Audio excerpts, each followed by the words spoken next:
Hello guys, जय हिंद, वंदे मातरम। Welcome to my YouTube channel study education 85। इस परिवार में आपका स्वागत एवं अभिनंदन करते हैं। तो राज्य दर्शन सीरीज के संदर्भ में आज अगला वीडियो आपके सामने लेकर प्रस्तुत हो रहे हैं, जो कि आंध्र प्रदेश से संबंधित है। इस वीडियो के माध्यम से आंध्र प्रदेश स्पेशल, जो कि इंडिया लेवल के एग्जामों में जो भी क्वेश्चन पूछे जाते हैं उससे संबंधित जितने भी जीएस बनते हैं या जीके बनते हैं, हम इस वीडियो में कंफर्म करने का प्रयास करेंगे। तो इस वीडियो को देखने से पहले यदि हमारे चैनल को सब्सक्राइब ना किए सब्सक्राइब कर लें और इस परिवार का हिस्सा बन जाइए, क्योंकि आप सब्सक्राइब करेंगे तभी तो हमारे द्वारा अपलोड की गई प्रत्येक वीडियो की नोटिफिकेशन आप तक पहुंच पाएगी। तो ध्यान रखिए। तो आज पढ़ेंगे हम किसके, आंध्र प्रदेश के विषय में। आंध्र प्रदेश से बनने वाले प्रत्येक प्रकार के प्रतियोगी क्वेश्चन हम शुरू करते हैं। तो ध्यान रखें। तो सबसे पहले जानना है आंध्र प्रदेश। आंध्र प्रदेश प्रायद्वीपीय भारत का एक राज्य है जो कि बंगाल की खाड़ी से सटा हुआ है। कहां से? बंगाल की खाड़ी से सटा हुआ है। तो ध्यान रखना, अगर पूछेगा इसके गठन के संदर्भ में इस राज्य का गठन कब हुआ, तो भाषा के आधार पर सबसे पहले राज्यों का गठन जो प्रारंभ हुआ, यानी जो कुल मिलाकर देशी रियासतें थी उसमें से जो पहला राज्य भाषा के आधार पर गठन हुआ तो राज्य वो क्या नाम है, आंध्र प्रदेश। यानी भाषा के आधार पर राज्यों का गठन सबसे पहले किसका हुआ, आंध्र प्रदेश। ध्यान रखें। तो कब हुआ था? 1953 में। कब हुआ था? 1 अक्टूबर 1953 में भाषा के आधार पर गठित होने वाला भारत का पहला राज्य कौन सा है, तो आंध्र प्रदेश है। कब हुआ था? 1 अक्टूबर 1953 को। लेकिन यहां से क्वेश्चन शांत नहीं होता, क्वेश्चन आगे भी और तरीके से पूछेगा कि आंध्र प्रदेश का पुनर्गठन कब हुआ। तो आंध्र प्रदेश का जो पुनर्गठन होता है 1 नवंबर 1956 को। ध्यान रखिए, पुनर्गठन होता है। फिर पूछता आंध्र प्रदेश का फिर से कब विभाजन होता है, तो कब होता है? ध्यान रखिए, 2 जून 2014 को तेलंगाना के रूप में आंध्र प्रदेश का विभाजन हो जाता है। वहां पर 2 राज्य बन जाते हैं, एक तेलंगाना, दूसरा आंध्र प्रदेश। ध्यान रखिए, इसके विषय में ध्यान रखना है। तो आंध्र प्रदेश में व्यवस्था पूछता है कि आंध्र प्रदेश की जो सदनात्मक व्यवस्था है किस प्रकार की व्यवस्था है। तो आंध्र प्रदेश में सदनात्मक जो व्यवस्था है द्विसदनात्मक है। द्विसदनात्मक से आशय है जिस तरीके से केंद्र में संसद में लोकसभा और राज्यसभा है, उसी तरीके से जो आंध्र प्रदेश में विधानसभा और विधान परिषद है। विशेष तरीके से ध्यान रखना। आपसे क्वेश्चन पूछेगा विधान परिषद का निर्माण कब किया जा सकता है, तो विधान परिषद का निर्माण करने के लिए कुछ शर्तें हैं। यदि जब किसी राज्य की लोकसभा की सीटें किसी राज्य के विधानसभा की सीटों में मतलब और न बढ़ाई जा सके, यानी उसकी सीमा समाप्त हो, ऐसे संदर्भ में विधान परिषद का निर्माण किया जाता है। ये आप नोट करके लिख सकते हैं। तो कितने कौन सा कैसी व्यवस्था है? द्विसदनात्मक व्यवस्था है। ध्यान रखिए। तो वर्तमान में पूछेगा कुल कितने राज्यों में द्विसदनात्मक व्यवस्था है, तो कुल 6 राज्यों में द्विसदनात्मक व्यवस्था है। उसके लिए अम्बुक टी याद रखना है। चलिए, तो राज्य विधानसभा में कितनी सीटें हैं, आंध्र प्रदेश में कितनी है? 176 सीटें आपको याद रखना है। अगर पूछेगा विधान परिषद में कितनी सीटें हैं, तो विधान परिषद के लिए आपको याद रखना है कुल कितनी सीटें हैं? 58 सीटें हैं। ध्यान रखिए, विधान परिषद में 58 सीटें हैं। लोकसभा की कुल कितनी सीटें हैं, तो लोकसभा में यहां से कुल कितने लोग चुनकर जाते हैं, तो 25 लोग चुनकर जाते हैं लोकसभा से। ध्यान रखिए। इसके बाद अगर पूछेगा आंध्र प्रदेश तमिल समुद्री सीमा यानी बंगाल की खाड़ी से कितनी दूरी तक सीमा बनाता है, तो 972 किलोमीटर आपको विशेषकर याद रखना है। अगर पूछेगा आंध्र प्रदेश में कुल कितने जिले हैं, आंध्र प्रदेश में कुल कितने 13 जिले हैं, आपको विशेषकर ध्यान रखना है। आंध्र प्रदेश की राजधानी क्या है? आंध्र प्रदेश की राजधानी है अमरावती। इसके पहले राजधानी क्या थी? हैदराबाद, जब दोनों एक में था। ध्यान रखिए, वर्तमान राजधानी क्या है? अमरावती। विशेषकर ध्यान रखना है। इसके बाद प्रतीक चिन्हों के, राजकीय प्रतीक चिन्हों के विषय में जान लेते हैं। तो राजकीय प्रतीक चिन्हों में पक्षी कौन सा है? नीलकंठ। कौन सी पक्षी है? नीलकंठ याद रखना है। वृक्ष कौन सा है? नीम का वृक्ष है। ध्यान रखना, वृक्ष कौन सा है? नीम का वृक्ष है। इसके बाद अगर आपसे फूल पूछेगा तो कौन सा फूल है? कुमुद। कुमुद फूल है या लिली, यानी लिली के मतलब कुमुदनी का फूल। ध्यान रखना। अगर खेल पूछेगा तो आपको याद रखना है कौन सा खेल है? कबड्डी। राजकीय खेल कौन सा है? कबड्डी। आपको विशेषकर ध्यान रखना है। चलिए आगे बढ़ते हैं। शास्त्रीय नृत्य। तो शास्त्रीय नृत्यों की संख्या कुल 8 है, जो कि यह आंध्र प्रदेश में कौन सा? कुचिपुड़ी। कुचिपुड़ी से याद रखना कच्ची पुड़ी। कच्ची पुड़ी यानी आधी पुड़ी, अतः आधी कच्ची आधी पकी, आधी पुड़ी यानी आधा से आंध्र प्रदेश। आंध्र प्रदेश में कौन सा शास्त्रीय नृत्य है? तो आपको याद रखना है कुचिपुड़ी। कौन सा? कुचिपुड़ी। आगे बढ़ते हैं, कुछ लोक नृत्यों के विषय में जानते हैं। कौन कौन से लोक नृत्य हैं? आपको याद रखना है मथुरी।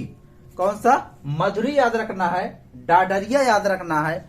मधुरी हो गया, डाडरिया हो गया। इसके बाद क्या याद रखना है? बीरा नाट्यम। क्या याद रखना है? बीरा नाट्यम। इसको याद रखना है। कुछ प्रमुख त्योहार के विषय में आपको समझा देते हैं। कौन सी त्योहार? संक्रांति त्योहार। कौन सा? संक्रांति त्योहार विशेषकर आप याद रखना है। इसके बाद दशहरा त्योहार याद रखना है। कौन सा? दशहरा। दशहरा के बाद कौन सा? दीपावली यहाँ भी धूमधाम से मनाई जाती है। इसके बाद आपको याद रखना है नागुला। इस प्रकार के त्योहारों को आपको विशेषकर याद रखना है। आगे देखते हैं, कुछ इसके इतिहास के विषय में जान लेते हैं। राजस्थान का इतिहास काफी महत्वपूर्ण है। तो राजस्थान के विषय में जानकारी ऐतरेय ब्राह्मण ग्रंथ से मिलती है। कौन से? ऐतरेय ब्राह्मण ग्रंथ। उसमें बताया गया था जो कृष्णा और गोदावरी नदियां हैं, कृष्णा और गोदावरी नदियां हैं, इसके बीच में यह पहले भी हुआ करता था। कब? ऐतरेय ब्राह्मण के समय। ध्यान रखिए, यहाँ के जो लोग हैं उनको बताया जाता है कि ये ऋषि विश्वामित्र के वंशज है। किसके? ऋषि विश्वामित्र के वंशज है। ध्यान रखिए। इसके बाद अन्य क्वेश्चन आपसे बनेगा यहाँ पर, अशोक, सम्राट अशोक के बौद्ध होने के साक्ष्य मिलते हैं, क्योंकि वहां पर जो अभिलेख प्राप्त होते हैं उसमें सम्राट अशोक द्वारा निर्मित अभिलेख कई शामिल हैं। ध्यान रखिए। इसके बाद आपको क्या याद रखना है? सातवाहन वंश। सातवाहन वंश भी आपको याद रखना है, यहाँ से शासन कर चुके हैं। इसके बाद चालुक्य वंश, वातापी के चालुक्य भी आपको याद रखना है। चोल वंश याद रखना है, चोल चेर पांडे ये थे, इसमें चोल वंश याद रखना है। इसके बाद मुगल भी आपको याद रखना है, यहाँ पर मुगल भी शासन कर चुके हैं। हैदराबाद के निजाम भी आपको याद रखना है। इसके बाद आपको अंग्रेज भी याद रखना है। अंग्रेजों ने पहली अपनी कोठी कहां पर? 1611 में मसूलीपट्टनम में ही बनाई थी। ध्यान रखिए, जो कि आंध्र प्रदेश में स्थित थी। ध्यान रखिए। इसके बाद आपको याद रखना है, अगर पूछेगा आंध्र प्रदेश की राजधानी जो हैदराबाद है, वो पहले अपने आप को रियासत के तौर पर अलग राज्य समझते थे, लेकिन अगर पूछेगा उसको भारतीय राज्य में किस तरीके से विलय किया गया, तो हैदराबाद को सेना अभियान के द्वारा, ध्यान रखना बहुत इंपॉर्टेंट है, सेना अभियान के द्वारा विलय कर लिया गया। ध्यान रखिए, कब? 1948 में। सेना अभियान के द्वारा 1948 में हैदराबाद को भारत के राज्यों में विलय कर लिया गया। चलिए आगे बढ़ते हैं। कुछ परियोजनाओं को ध्यान रखना है। कौन सी परियोजना? तुंगभद्रा परियोजना।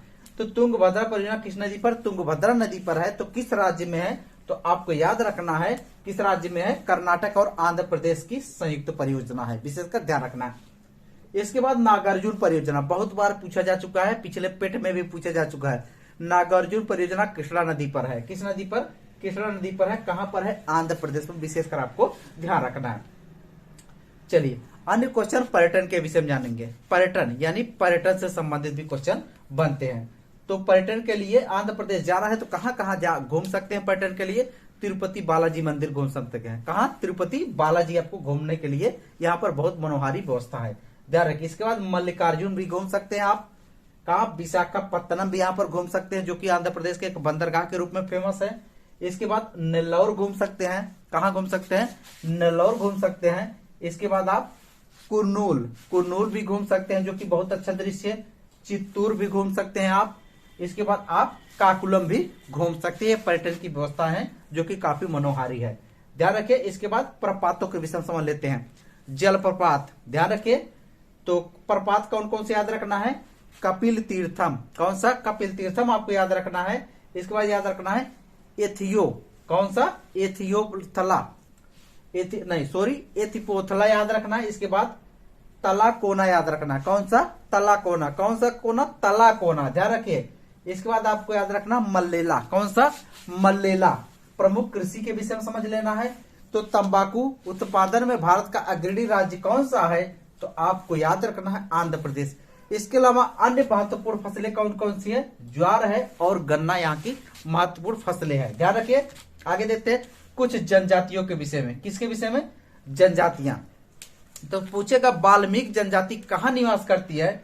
तो भारत के आंध्र प्रदेश में वाल्मीकि जनजाति निवास करती है। अगर आपसे पूछेगा इसके अलावा वाल्मीकि के अलावा खोड़ जनजाति कहाँ निवास करती है? तो आपके आंध्र प्रदेश में खोड़ जनजाति निवास करती है। कोलसिस जनजाति कहाँ निवास करती है? आंध्र प्रदेश में। इसके बाद नायक फोर्स हैं और चेनस है, भगत है और कोंडा। ये जनजाति आपको विशेषकर याद रखना है। कहाँ की है? आंध्र प्रदेश की। ध्यान रखिए, आगे बढ़िए। इसके बाद है प्रमुख खनिज। प्रमुख खनिज में एनजी यानी एनजी याद रखना है, प्राकृतिक गैस, नेचुरल गैस यहाँ के प्रमुख खनिज है। इसके बाद आपको यहाँ पर और कौन कौन से खनिज उत्पादित किए? मैग्नीज उत्पादित किया जाता है, अभ्रक उत्पादित किया जाता है। इसके बाद क्या है? पाइलेक्स है, ग्रेफाइड है। इसके बाद क्या है? डोलोमाइट भी। यहाँ फेमस कौन सा? डोलोमाइट है। उसके बाद बाल क्ले भी यहाँ पे आपको याद रखना है। आगे बढ़िए, चलिए प्रमुख झीलों के विषय में जान लेते हैं। यहाँ की झीलें बहुत फेमस है, ध्यान रखिए। तो पुलिकट झील के विषय में याद रखना है। पुलिकट झील, पुलिकट झील क्या है? पुलिकट झील में एक प्रमुख फेमस नदी याद रखना आपको, स्वर्णमुखी नदी। कौन सी? स्वर्णमुखी नदी याद रखना है और अरनी नदी आपको याद रखना है। ध्यान रखिए, दोनों नदियों को आपको याद रखना है। यह झील कहां पर स्थित है? आंध्र प्रदेश और तमिलनाडु की सीमा पर स्थित है। ध्यान रखिए, इसी झील पर याद रखना, सीमा पर स्थित है। थोड़ा अन्य इसके विषय में समझ लीजिए। अगर पूछेगा यह झील किस तट पर है, तो कोरोमंडल तट पर स्थित है। ध्यान रखिए, कोरोमंडल तट पर स्थित है। एक बाघा द्वीप करके, कौन सा? बाधा द्वीप है, जो कि बंगाल की खाड़ी से इस झील को अलग करता है।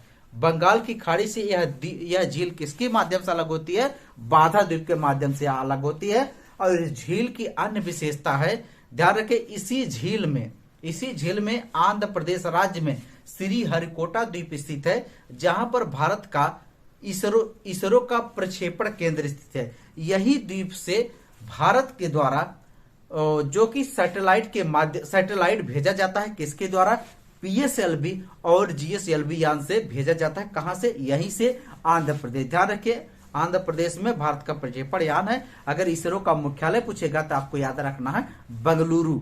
अगर इसके अलावा इसरो से अन्य जानकारी आपको जानना है तो इसरो का जो नियंत्रण केंद्र है हासन है। हासन कहां पर है? हासन है। इसके बाद भोपाल। दो चीज याद रखना है, पीएसएलवी और जीएसएलवी, दोनों यानों को याद रखना है। इनमें दोनों में सबसे महत्वपूर्ण यान कौन है? सबसे अधिक महत्वपूर्ण यान है जीएसएलवी। ध्यान रखिए, आगे बढ़िए।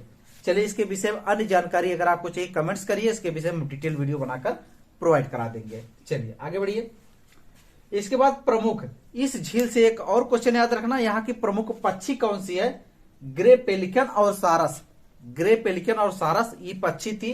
यह झील खारी होने की वजह से वो धीरे धीरे यहाँ से पक्षियां निवास करना बंद कर दी हैं, मतलब यहाँ पर आना बंद कर दी है, जो कि इनके विलुप्त का कारण भी बन गया है। इस वजह से इन पक्षियों को IUCN के तहत देखरेख की जा रही है, जो पक्षियां यहाँ से आती हैं। आगे अगला ध्यान देते हैं, कोलेरू झील। कौन सी याद रखना है? कोलेरू झील। कोलेरू झील ये भी कहां पर है? आंध्र प्रदेश में। ताड़ीपुड़ी झील याद रखना है और अवका झील भी आपको याद रखना है। चलिए आगे बढ़िए। कुछ उपनामों के विषय में आप जानना है। उपनाम से भी क्वेश्चन बनते हैं, आपको विशेषकर ध्यान रखना है। एक बोल ऑफ एशिया यानी अंडे, चावल के मतलब अंडे का कटोरा, मतलब अंडे का कटोरा किसे कहते हैं? या कोहिनूर ऑफ इंडिया किस राज्य को कहते हैं? तो आपको विशेष याद रखना है, आंध्र प्रदेश को कोहिनूर ऑफ इंडिया कहते हैं। ध्यान रखना है। इसके बाद आपसे पूछेगा रायलसीमा का गेटवे किसे कहते हैं? तो कुर्नूल जिला को। किसको? कुर्नूल जिला को ध्यान रखना कहते हैं। अगर पूछेगा आंध्र प्रदेश का पेरिस किसको कहते हैं?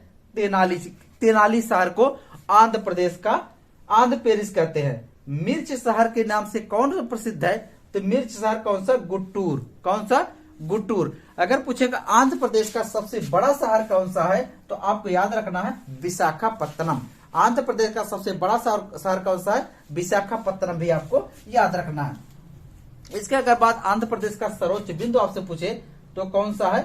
महेंद्रगिरी। कौन सा? महेंद्रगिरी आपको विशेष याद रखना है। इसके अलावा आइए आपको लेकर चलते हैं उद्यानों के विषय में। आंध्र प्रदेश का एक फेमस उद्यान आपको याद रखना है, जो कि बार बार परीक्षाओं में पूछा जा चुका है, नागार्जुन सागर श्रीशैलम, जो भारत का सबसे बड़ा उद्यान है बाघ आरक्षण के संदर्भ में।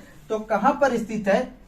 तो आंध्र प्रदेश में है। इसका नाम बदलकर क्या रख दिया गया? इसका नाम 1992 में बदलकर राजीव गांधी राष्ट्रीय उद्यान कर दिया गया। ध्यान रखिए, आगे देखते हैं। इसके बाद ये अगर पूछेगा केंद्रीय तंबाकू शोध संस्थान कहां पर है भारत में, तो आंध्र प्रदेश राज्य में ये भी स्थित है। तेलंगाना और रायलसीमा, यानी कृष्णा नदी तेलंगाना और रायलसीमा के बीच से होकर बहती है। रायलसीमा से आशय यह है कि रायलसीमा के माध्यम से आंध्र प्रदेश और का विभाजन हो जाता है। रायलसीमा के अगर पूछेगा इस साइड में, रायलसीमा के इस साइड में हो जाएगा आपका तेलंगाना और उस साइड में क्या हो जाएगा, आंध्र प्रदेश। ध्यान रखिए, रायलसीमा ही विभाजन है। तो चलिए कुछ इस मैप के विषय में जान लेते हैं। अगर पूरा मैप के संदर्भ में देखना जाए तो हम लोग जो अध्ययन कर रहे हैं इसी क्षेत्र का अध्ययन कर रहे हैं, इसी क्षेत्र का, ध्यान रखिए, इसी क्षेत्र का अध्ययन कर रहे हैं। चलिए तो इस मैप इसी क्षेत्र के विषय में समझते हैं। अगर पूछेगा आंध्र प्रदेश एक ऐसा राज्य है, आंध्र प्रदेश यहां पर एक यूटी है, क्या नाम है, पुदुचेरी। पुदुचेरी का कौन सा जिला यहां पर है, तो यनम। ध्यान रखना, पुदुचेरी का यनम जिला आंध्र प्रदेश में स्थित है। ध्यान रखिए, आंध्र प्रदेश कुल कितने राज्यों से सीमा लगाता है, यानी कितने राज्यों से बॉर्डर लाइन शेयर करता है, तो आपको याद रखना, उड़ीसा से शेयर करता है, छत्तीसगढ़ से शेयर करता है, तेलंगाना से शेयर करता है। इसके बाद क्या कर, कर्नाटक, कौन सा, कर्नाटक से शेयर करता है। इसके बाद नीचे आते हैं आप, तमिलनाडु से भी बॉर्डर लाइन शेयर करता है। आपको विशेषकर ध्यान रखना है। आगे बढ़िए। आंध्र यहाँ पर कौन सा शहर, चित्तूर भी शहर है। राजधानी अमरावती के विषय में आपको चर्चा कर ही दी, यहाँ पर स्थित है। ध्यान रखिए, पुदुचेरी आपको बता दिए मछलीपत्तनम, जो मसूलीपत्तनम था वर्तमान उसका नाम क्या है, मछलीपत्तनम। ध्यान रखिए, पहले मसूलीपत्तनम तो वर्तमान नाम क्या है, मछलीपत्तनम। अगर आंध्र प्रदेश का जो बॉर्डर लाइन अभी है, इधर बे ऑफ बंगाल, बंगाल की खाड़ी स्थित है, यानी ये क्षेत्र क्या है, बंगाल की खाड़ी है। और इधर वाला क्षेत्र क्या है, अरब सागर है। ध्यान रखना। तो आंध्र प्रदेश के विषय में इतना आप अगर तैयार कर लेते हैं तो आपके परीक्षा के देश से बहुत ही महत्वपूर्ण होगा। ध्यान रखिए, आप अपनी तैयारी को बेहतर बनाना चाहते हैं तो हमारे साथ लगे रहें, आप अपने समय को बर्बाद होने से बचाएं। ध्यान रखें, वीडियो को इसी पर रोकते हैं। आज के लिए बस इतना ही। धन्यवाद, बेस्ट ऑफ लक।